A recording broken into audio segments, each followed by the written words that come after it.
mujer Jezabel y le dijo, ¿por qué está tan decaído tu espíritu y no comes? Él respondió, porque hablé con Nabot de Jezreel y le dije que me diera su viña por dinero, o que si más quería le daría otra viña por ella. Y él respondió, yo no te daré la viña. Y su mujer Jezabel le dijo, ¿eres tú ahora rey sobre Israel? Levántate y come y alégrate. Yo te daré la viña de Nabot de Jezreel. Entonces ella escribió. Y su mujer Jezabel le dijo, capítulo 21. Pasadas estas cosas, aconteció que Nabot de Jezreel tenía allí una viña junto al palacio de Acab, rey de Samaria. Y Acab habló a Nabot diciendo, dame tu viña para un huerto de legumbres, porque está cercana a mi casa, y yo te daré por ella otra viña mejor que esta. O si mejor te pareciere, te pagaré su valor en dinero. Y Nabot respondió a Acab, guárdame Jehová de que yo te dé a ti la heredad de mis padres.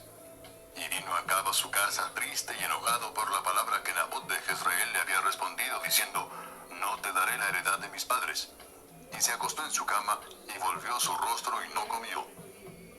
Vino a él su mujer Jezabel y le dijo, ¿por qué está tan decaído tu espíritu y no comes?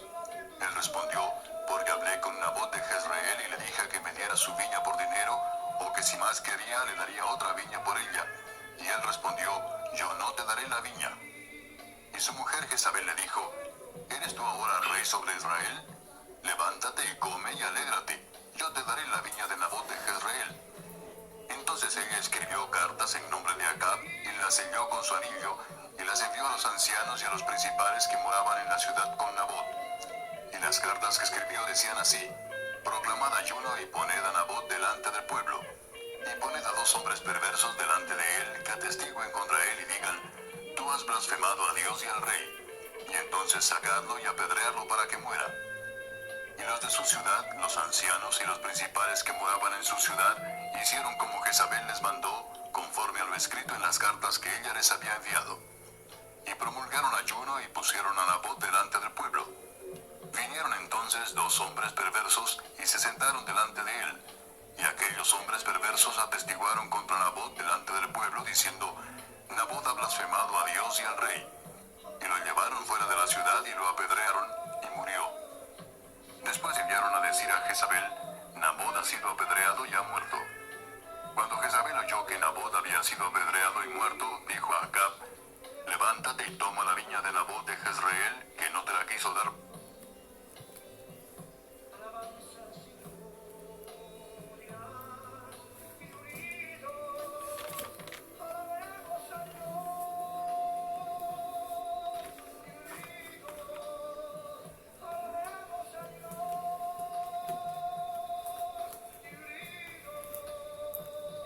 Muy buena noche, hermano y amigo que escucha este programa, El Hombre y la Biblia.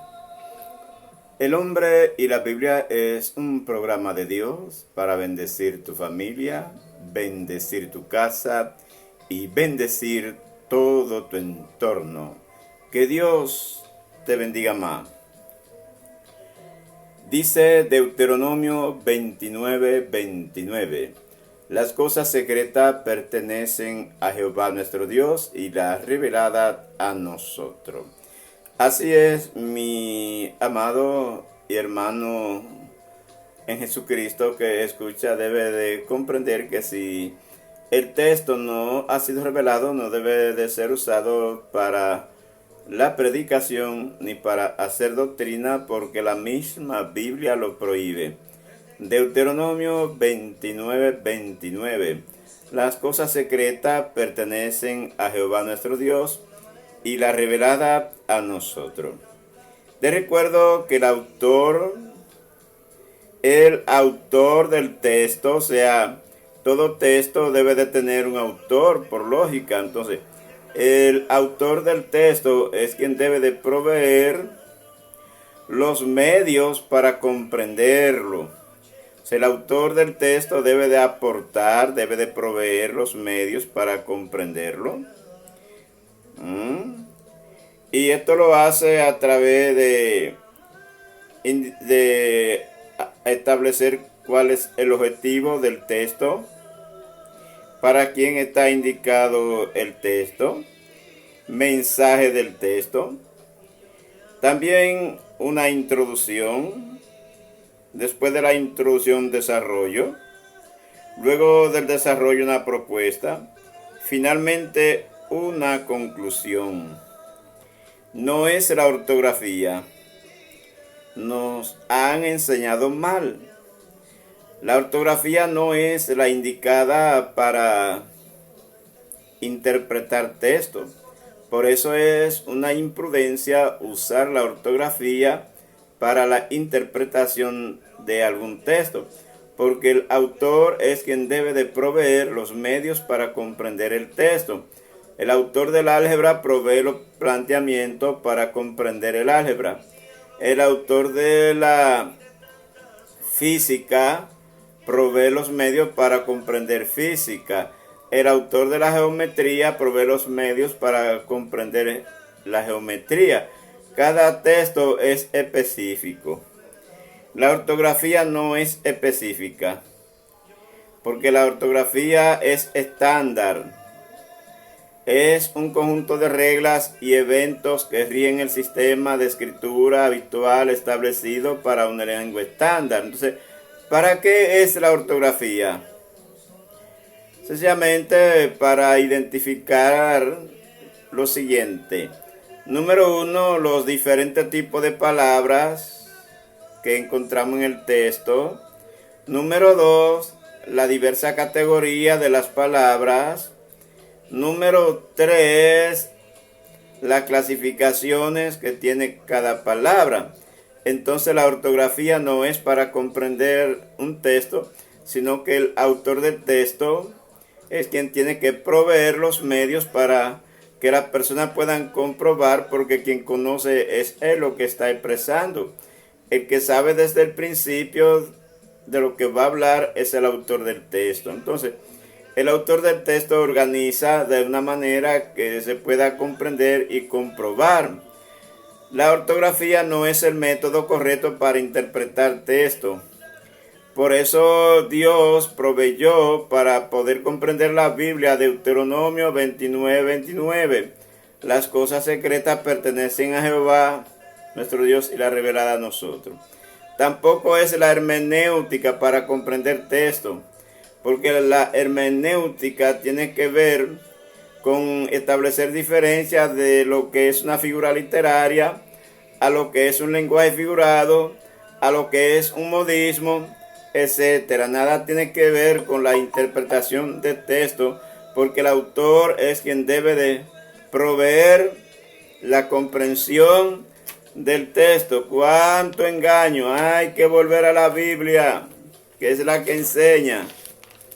Entonces, te recomiendo que vea el video anterior para que pueda comprender mejor. Deberás de saber que el tema que vamos a presentar ya tú lo conoces. Débil, tus necesidades te llevan al pecado. Ese es el tema del que vamos a estar tratando.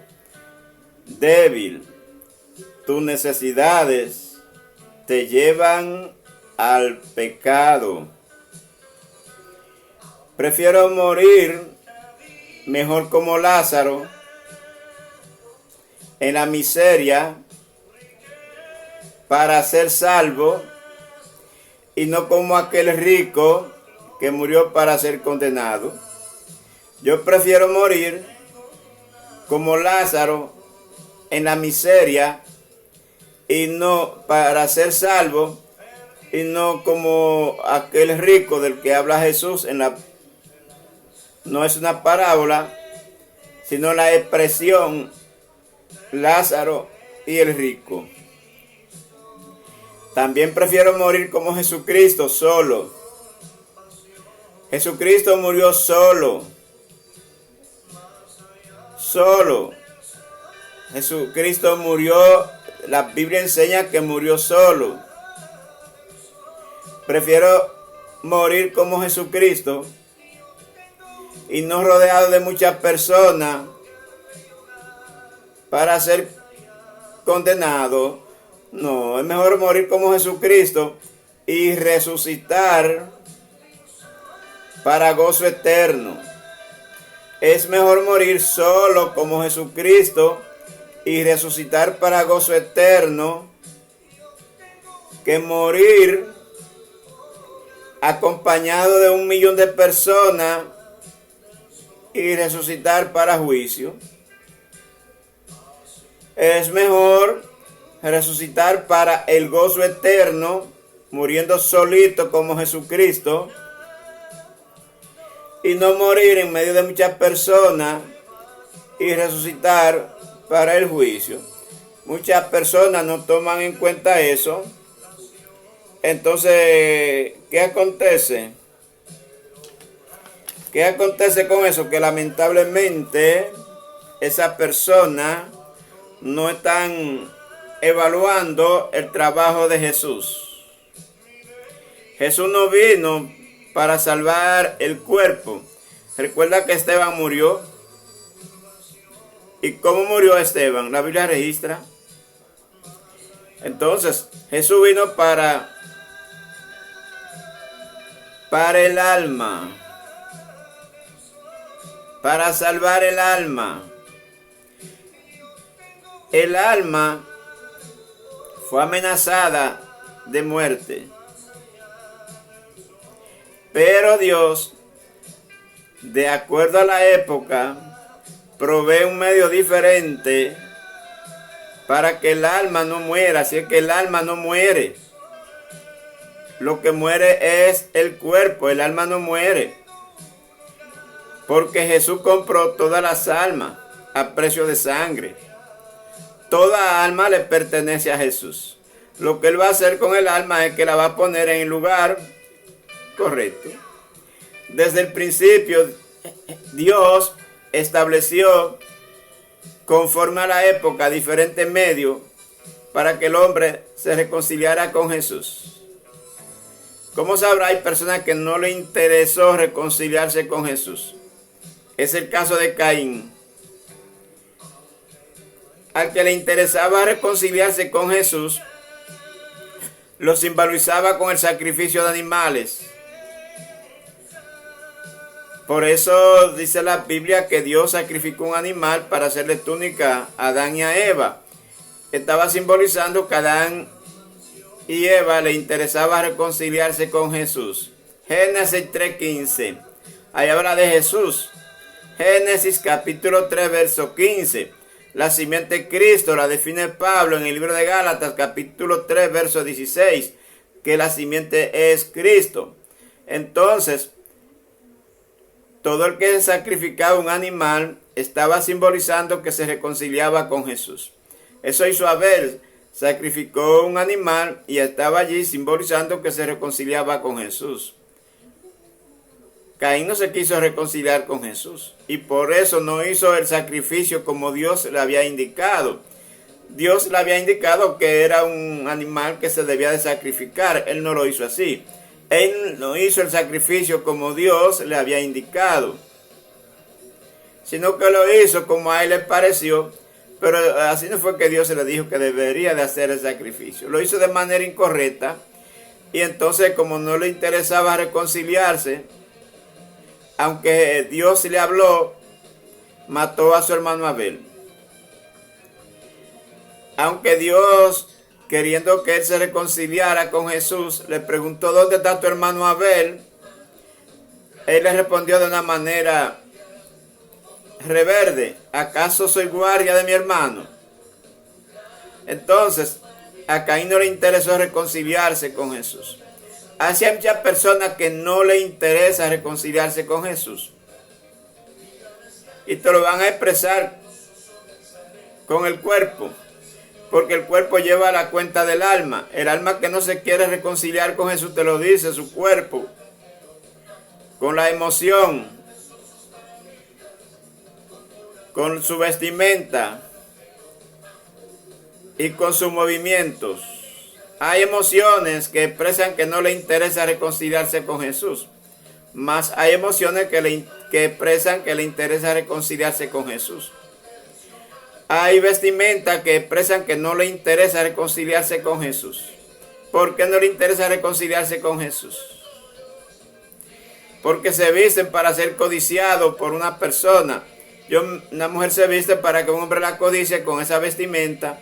También un hombre se puede vestir para que una mujer la codicie con X vestimenta. La mujer puede hacer movimientos para que un hombre la codicie con esos movimientos. Por ejemplo, Isaías capítulo 3, verso 16. Habla de la vestimenta que las mujeres usaban para que los hombres la codiciaran. Hablan de las prendas que ellas se ponían para que los hombres la codiciaran. Habla de cómo caminaban ellas para que los hombres la codiciaran. Entonces, cuando a una persona no le interesa reconciliarse con Jesús, es porque le interesa reconciliarse con la imagen que ha construido. Así los cananeos construían su imagen y porque no le interesaba reconciliarse con Jesús, se reconciliaba con la imagen. Entonces Dios es justo. Esa gente que no le interesaba reconciliarse con Jesús, entonces le interesaba reconciliarse con la imagen. Y también iban a traer a otros que se reconciliaran con la imagen. Y porque le interesaba traer a otro para que se reconciliara con la imagen, entonces no obedecían a la voz de Dios para reconciliarse con Jesucristo. Y por eso fue que Dios estableció la pena de muerte. Si no te interesa reconciliarte con Jesús y lo que esté llevando más personas a que se reconcilien con la imagen que tú has construido, entonces no es necesario que viva. Porque la persona tiene primero una emoción. Si la emoción es de pecado, la puede cambiar por una emoción de santidad. La emoción de santidad es amor, es gozo, es paz, es paciencia, es benignidad, es bondad, es fe, es prudencia, es mansedumbre y es templanza. Gálatas capítulo 5, verso 22. La emoción de pecado es adulterio, es fornicación, es inmundicia, es lascivia, es idolatría, es hechicería, es enemistades, es pleito, es celo, es ira, es contienda, es disensiones, es herejía, envidia, es homicidio, es borrachera y orgía. Cuando tienes un pensamiento que no agrada a Dios, puedes reemplazarlo por un pensamiento que agrade a Dios. Y va a haber una diferencia. El hombre obedece por necesidades. El que entiende que necesita reconciliarse con Dios, reemplaza un pensamiento de pecado por un pensamiento de santidad. El que no le interesa reconciliarse con Dios, entonces nunca reemplaza el pensamiento de pecado por el pensamiento de santidad. Y si alguien le predica, lo que va a hacer es que lo va a ignorar o va a reaccionar de una manera de burla porque no le interesa reconciliarse con Jesús. Entonces, al que le interesa reconciliarse con Jesús, cambia esa emoción. Perdón.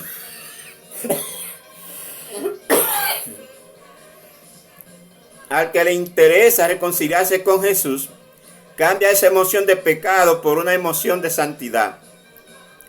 Al que no le interesa reconciliarse con Jesús, nunca va a cambiar esa emoción de pecado por una de santidad.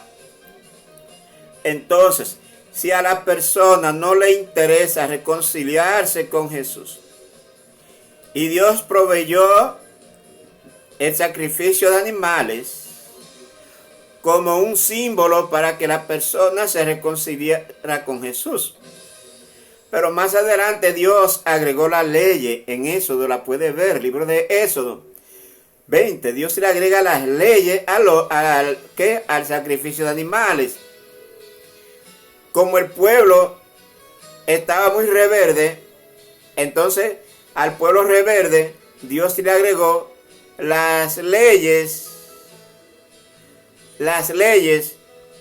para que las leyes le dijeran lo que era pecado. Y a la ley decir lo que es pecado, la persona entonces se arrepiente y se reconcilia con Jesús. Pero hubieron personas que aunque Dios le dio las leyes, para que las leyes le dijeran lo que era pecado, a la persona no le interesaba reconciliarse con Jesús. Y como a la persona no le interesaba reconciliarse con Jesús, desobedecían la ley. Entonces, como no le interesaba reconciliarse con Jesús, no cambiaban el pensamiento de pecado por el pensamiento de santidad. Entonces, ¿qué iban a hacer? Arrastrar a otras personas al grupo de ellos para que adoraran la imagen que ellos habían creado. Y al adorar esa imagen que ellos habían creado, a reconciliarse con esa imagen que ellos habían creado, la persona no iba a poder ser salvo. Entonces Dios, por eso instituyó en el pueblo de Israel la pena de muerte. Hay que matar a toda esa gente que no le interesa reconciliarse con Jesús, porque lamentablemente van a hacer perder a toda la gente, van a traer a toda la gente a que se reconcilien con las imágenes que ellos han construido. Por eso era la pena de muerte en el pueblo de Israel. Tú vas a ver que hubo guerra civil en Israel y hubo guerra de una nación contra otra en Israel, porque a la persona que no le interesaba reconciliarse con Jesús, entonces era porque le interesaba reconciliarse con una imagen. Hay que volver a la Biblia. Como tú sabrás en el texto que escuchaste acerca de Jezabel, Jezabel hizo un ayuno, pero ¿para qué Jezabel convocó ayuno? ¿Para qué Jezabel convocó ayuno? Para practicar la injusticia. Para eso, entonces hay que saber muchas veces que hay ayunos que no se deben de hacer. Usted debe de saber para qué está ayunando. Porque hay personas que tienen necesidades y esas necesidades le dice es para llevarla a usted a pecar, porque yo no debo de proveer para el pecado. Imagínese que yo comience a ayunar para que el Señor me provea dinero para invertir en algo que a Dios no le agrada. Invertir dinero en algo que a Dios no le agrada, y comienza un ayuno. Yo voy a ayunar para que el Señor me dé dinero para poner un colmadón a vender cerveza. Explíqueme. Entonces hay ayuno que no se deben de practicar. El ayuno debe de ser para usted tomar control de sus necesidades. Cuando usted tiene la capacidad de controlar sus necesidades, entonces dichas necesidades no lo van a llevar al pecado, porque usted la controla. Así como usted tiene la capacidad de soportar hambre, recuerde que la alimentación es para todo ser humano. Hay necesidades que el hombre no las puede eliminar. Lo que no puede el hombre es permitir que esas necesidades lo lleven al pecado. El hombre no puede decir no voy a dormir, porque el hombre no es perfecto. El hombre no es perfecto. Nadie tiene toda la información en ningún tema. Por eso tenemos que auxiliarnos de quien tiene toda la información en todos los temas, que se llama el Espíritu Santo. El Espíritu Santo tiene toda la información en todos los temas. Esa necesidad de dormir, usted no la puede eliminar. Usted no tiene la capacidad de eliminar la necesidad de que usted no va a dormir. Lo que usted no debe es de que esa necesidad de dormir lo lleve al pecado. Entonces tiene que ser dirigido por el Espíritu Santo. Toda su vida debe de ser dirigida por el Espíritu Santo para que dichas necesidades no lo lleven al pecado. Otra necesidad que el hombre no puede eliminar, el consumo de agua. Ningún ser humano puede vivir sin ingerir agua, pero usted puede fácilmente en el ayuno aprender a controlar esa necesidad para que no lo lleve al pecado. No es que usted va a dejar de ingerir agua. No es que va a decir yo no voy a ingerir agua jamás, nunca en mi vida, porque no tiene ese poder. Usted es imperfecto, yo soy imperfecto, somos imperfectos. Necesitamos el Espíritu Santo, somos imperfectos. El único que tiene todas las respuestas para todos los temas es el Espíritu Santo. Entonces, el Espíritu Santo le fortalece a usted para que esa necesidad no lo lleve al pecado. Otra necesidad que usted no puede eliminar es la de ingerir alimentos sólidos. Usted no puede decir no voy a ingerir alimentos sólidos, voy a vivir todos los días de mi vida atento al consumo de agua. No, no puede renunciar al consumo de alimentos sólidos. Entonces, lo que usted hace es que sencillamente controla el alimento, lo controla, no es que lo elimina. Voy a durar tanta hora sin ingerir alimento, pero es para yo aprender, para yo capacitar mi cuerpo para soportar la necesidad y no pecar, porque las necesidades llevan al hombre al pecado. Ese hombre, el rey, quería tener un huerto cerca. Esa era una necesidad y quería tener un huerto, pero le dijo a ese hombre que le vendiera su viña, Nabó. Nabó no quiso venderla y esa necesidad lo llevó al pecado. Ya usted conoce la historia, cómo él fue conducido por esa necesidad al pecado. Él quería tener aquel huerto. No es pecado tener un huerto, pero esa necesidad lo llevó a él al pecado. Esa necesidad llevó a Jezabel al pecado, aunque a un pecado horrible. A un pecado horrible convocó ayuno. ¿Qué ayuno? Eso fue un ayuno satánico, evidentemente, porque no fue para honrar a Dios, no fue para darle la gloria a Dios, fue para calumniar a Nabó, para poner falsos testigos. Entonces, hay que volver a la Biblia. La Biblia me está diciendo claramente que Jesús ayunó. Ya usted sabe que Jesús ayunó 40 días. ¿Tenía pecado Jesús? No. No, jamás. Pero Jesús ingería agua. Jesús ingería alimento sólido. Jesús dormía. Porque dice la Biblia que estaba durmiendo en la barca, en el mar. Entonces Jesús dormía, Jesús ingería alimento sólido, Jesús ingería agua, pero esas necesidades no lo llevaban al pecado. Entonces ese ayuno de Jesús lo enseña a usted. Lo enseña a usted a controlar y a manejar las necesidades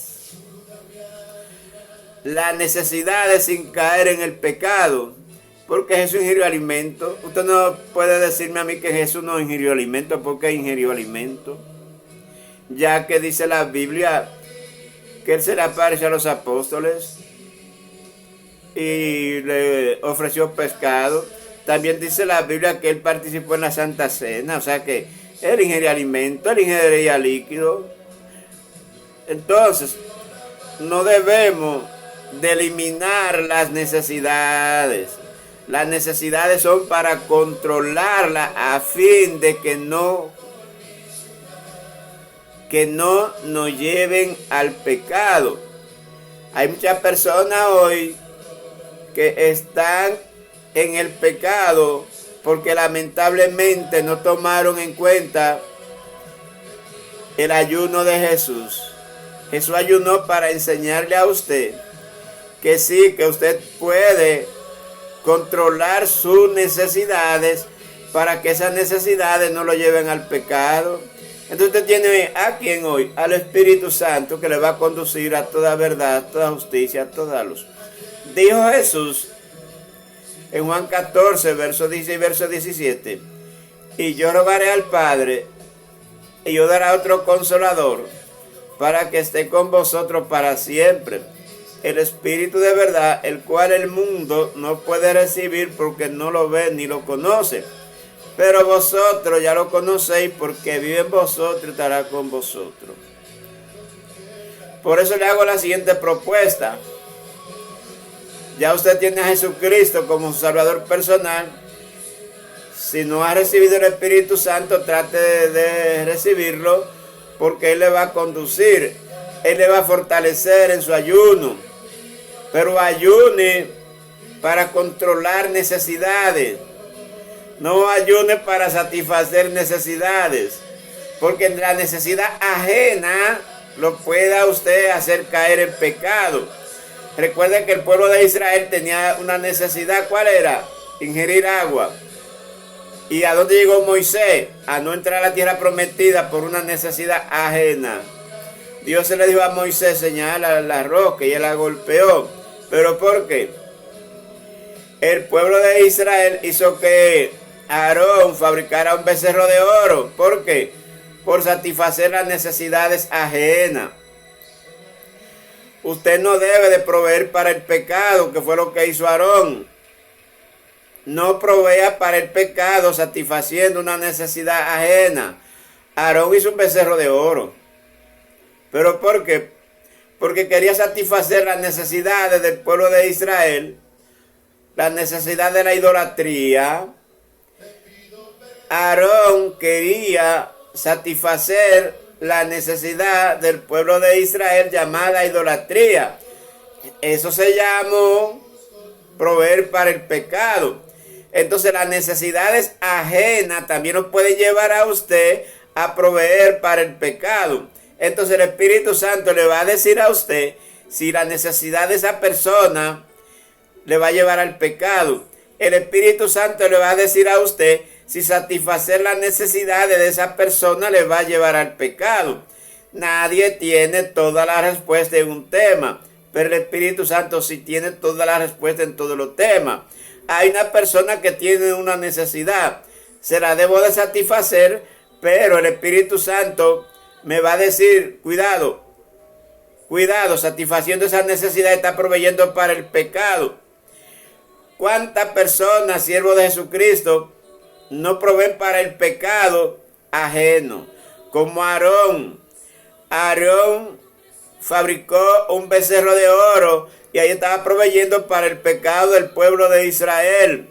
El Espíritu Santo le va a decir a usted si el satisfacer una necesidad de una persona es proveer para el pecado. Cuidado, puede proveer para el pecado satisfaciendo una necesidad ajena, como Aarón, que hizo un becerro de oro. La Biblia lo registra y usted lo puede leer. Aarón hizo un becerro de oro. ¿Por qué Aarón hizo un becerro de oro? Porque quería satisfacer las necesidades del pueblo de Israel. No provea para el pecado ajeno. Satisfaciendo necesidades del pueblo ajeno, usted puede proveer para el pecado sin darse cuenta. Es posible que a usted lo estén invitando a orar para satisfacer el pecado ajeno. Déjese guiar por el Espíritu Santo. Déjese guiar por el Espíritu Santo.